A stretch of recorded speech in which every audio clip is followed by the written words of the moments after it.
Okay, well, thank you. I appreciate this. It made me feel very good when I was asked to do this. And I thought, I got really scared, and I thought, okay. It made me think about my life and my journey from a little girl on to where I am now. And as I thought about this, four things came to mind that carried me through all these years, good, bad, difficult times, great times. Faith and family. If I didn't have my faith, I wouldn't be where I am right now. My family, the support of my family, my heritage. Perseverance. I had to work through a lot of stuff. Perseverance. Opportunities. And being willing to take the risk to take those opportunities. My life has been blessed with opportunities from friends and acquaintances and strangers. And then frugalness. I've had to live really frugal throughout my life, and because of that, I've had so many experiences because I'm frugal and enabled me to spend my money on things that were really joyful for me and my children. The first thing I want to do is I want to talk about where I came from. I came from a bunch of great people. I'm not going to point them out, but my great-grandfather Fletcher helped blaze the long trail in Vermont, which I've walked on part of that. My Aunt Lulu, she was the first female legislator in the state of Vermont. My grandfather Fletcher helped start the Vermont-New Hampshire Blood Bank. And then my father's family, they're from Mississippi, and my grandfather was a merchant in Escatawba. During the Depression, he was able to move into Moss Point with a big store, and we bought the big house. And when you had a store back at that time, people traded things in. They would bring him jewelry, treasures, all kinds of stuff. And after the Depression, my grandfather had tagged everything. He returned everything that was brought to him. And somebody go, why'd you do that? He says, because it's a thing to do. I came from a line of people that said, you have to do right. My aunt Lois, she, at 14, helped start the Moss Point City Library. I think that's pretty cool. And Jim Van Horn, he was the architect for the Singing River Hospital. So I come from a line of people that are pretty cool people.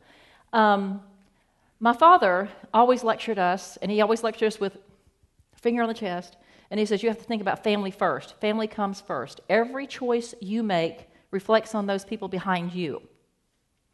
And so if we did something wrong, he just made us feel really bad because we were making an impact on those behind us, our grandparents.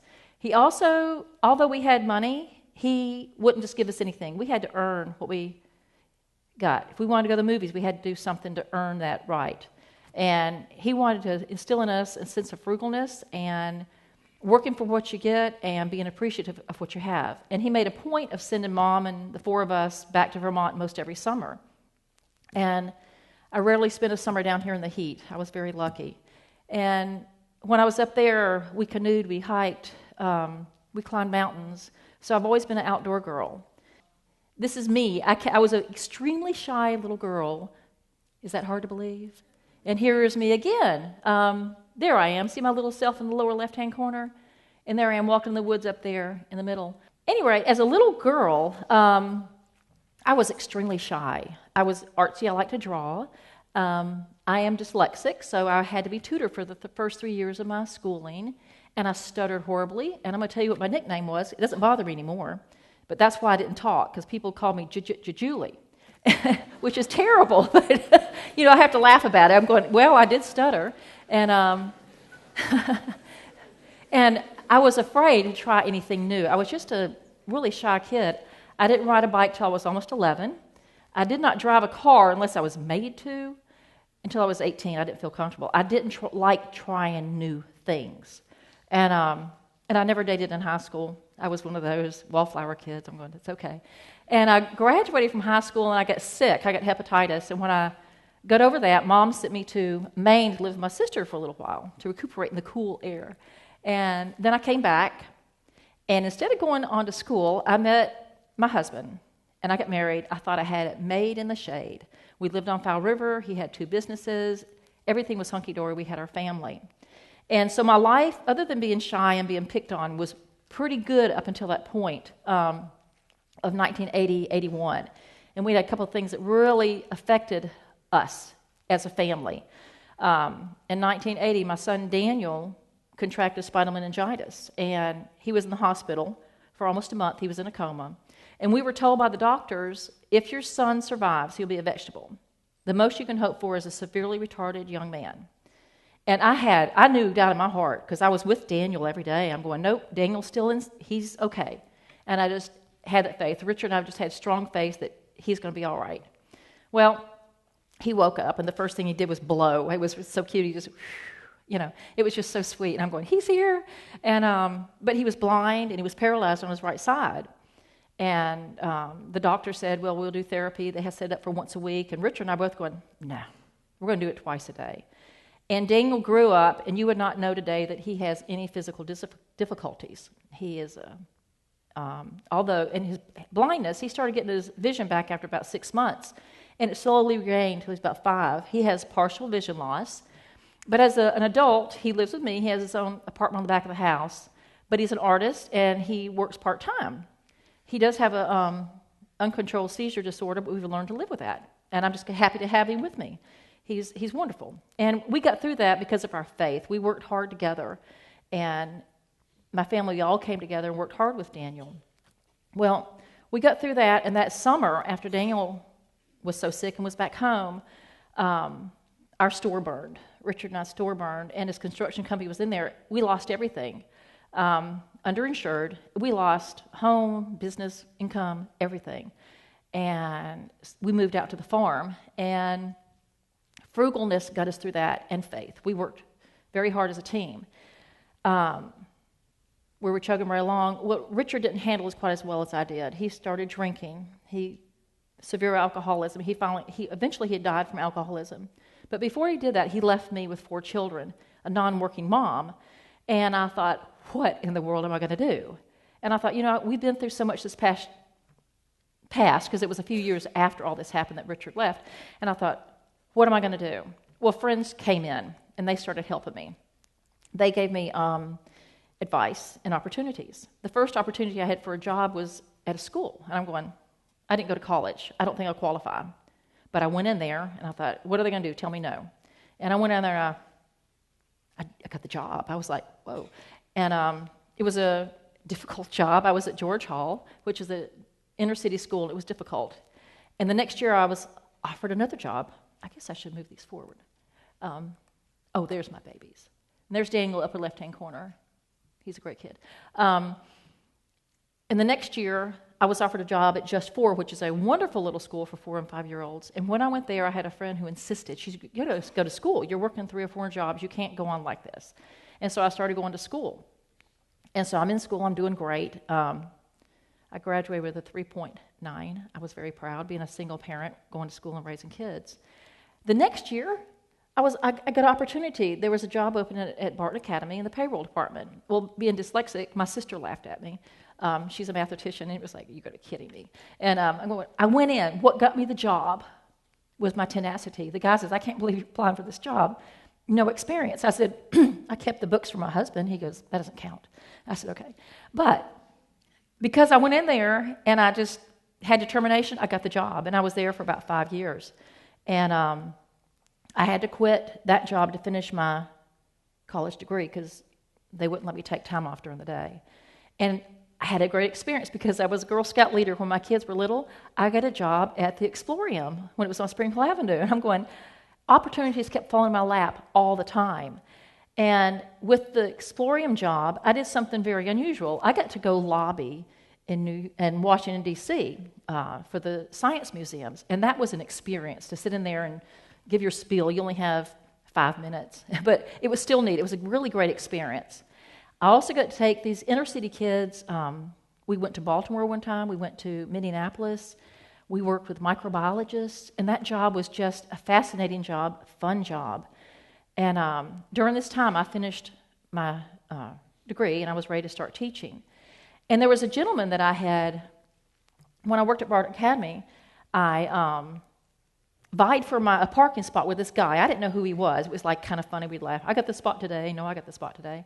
Come to find out that was Randy Davis. And he placed people, art teachers, music teachers, in positions. And I ran into him. He goes, are you ready for a job yet? I'm going, yes, I am. What can you do for me? Well, the job. He got me a job at Mary G. Montgomery. And I was just so blessed. amazed. And I worked there for 2 years, and they cut out art in middle school. And I was without a job. I went from making $8,000 as a teacher's aide to making $18,000 at Barton Academy to making almost $30,000 as a teacher, back down to nothing here. I got a job here. I lost my job. I met Phyllis Horn, and she says, "We're needing someone part-time." I said, "Really?" Yeah, she's, "Yeah, come on." So I got the job. And I just had all these opportunities. And I think it's because I was open to the fact that I'm going to have opportunities is what got me that. And the perseverance, willing to work through it, and my faith. I just knew everything was going to work out. I always had that attitude. It's going to work out. It's okay. I'm an optimist. And the second year I was here, I came on full-time.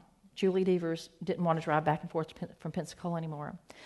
I've been here at Bayside for 15 years. And in these 15 years, my children have grown up. I now have 5 grandchildren. They're so cute. They're the joy of my life. I took my kids kayaking. I took my kids camping when they were little, and I do the same for my grandchildren. They're such a joy. In these 15 years, other things that's happened for me. As a professional teacher, I started getting on boards. I was on the Alabama Alliance for Arts and Education. I was president of Alabama Art Education Association. I got to travel with that. I was Alabama Art Educator of the Year in 2003. I started doing my art. I'd always liked art, always played with art, and I had the opportunity to start joining different art groups. And I'm going to slide back to some pictures. And these are just a couple. I've been in lots of shows, but these are just a couple of shows that I got in. And that's one of the things that's enabling me to retire this year, is my art. That was another opportunity that came to me. I started doing art shows. I also took an opportunity to bring in Cecilia, the Chinese exchange teacher that came a few years ago. I'm sure some of y'all probably remember that group of kids. There were 6 Chinese kids that came in. I was willing to take opportunities. I'm willing to stand out. I'm willing to try new things. It's just, I wouldn't be here today if I did not step out and do things. I'm trying to think what else. I kayak. I raced down the Mississippi one time and came in first place in my division. I have kayaked with manatees. I've kayaked with monkeys on 2 different occasions. I didn't kayak with them. They were in the trees around me down in Florida. But if I wasn't willing to risk and do that kind of stuff, and the fact that I'm frugal, I've been able to do this stuff. And I'm a teacher. Most teachers know we are not wealthy people. But I have been to Europe, and I've been to Scotland and Ireland.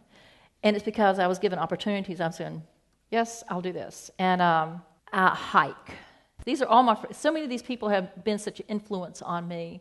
And they've helped me through. They give me opportunities. They've given me advice. They give me structure. They've helped me become who I am along with my family. And I'm just blessed. Like I said before, if I didn't have faith in my family, if I hadn't persevered, if I hadn't taken opportunities, be willing to take that risk with opportunities, if I hadn't been frugal, I wouldn't be where I am now. Something else I've done. Because I was with Alabama Art Educators Association, I was a delegate for the Southeast for the National Art Education Association. I presented workshops in Chicago. I presented workshops in New York and in New Orleans. And it's not because I stood back and waited for it to come to me. It's because I stepped out and said, yeah, I can do this. And I did it. And it's been a wonderful trip. I think I've really talked fast. I don't know, because I feel like I'm coming to the end.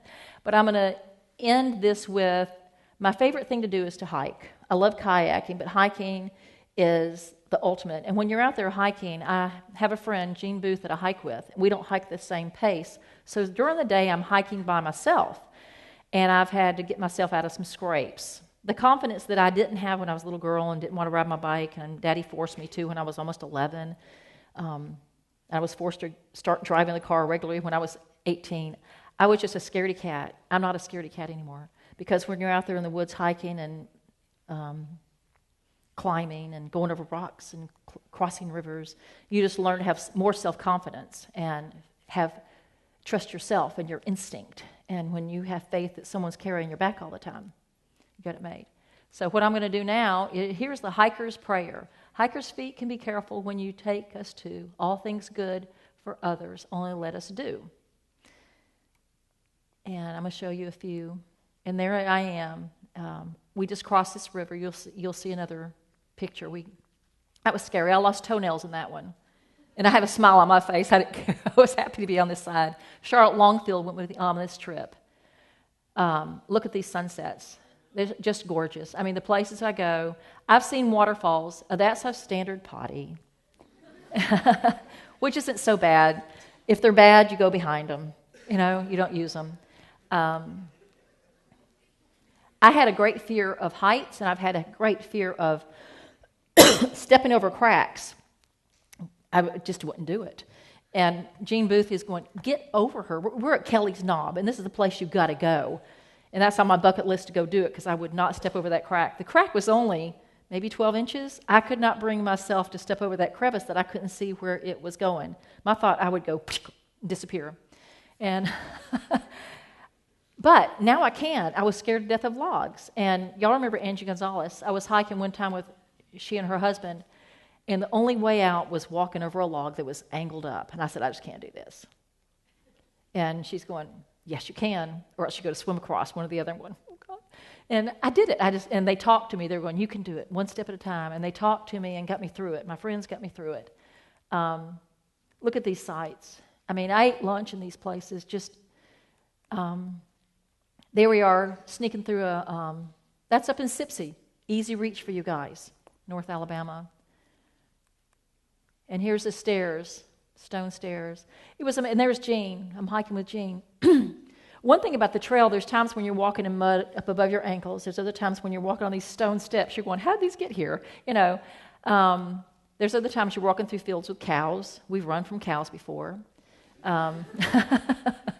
One time we were walking through a field, and it was mucky.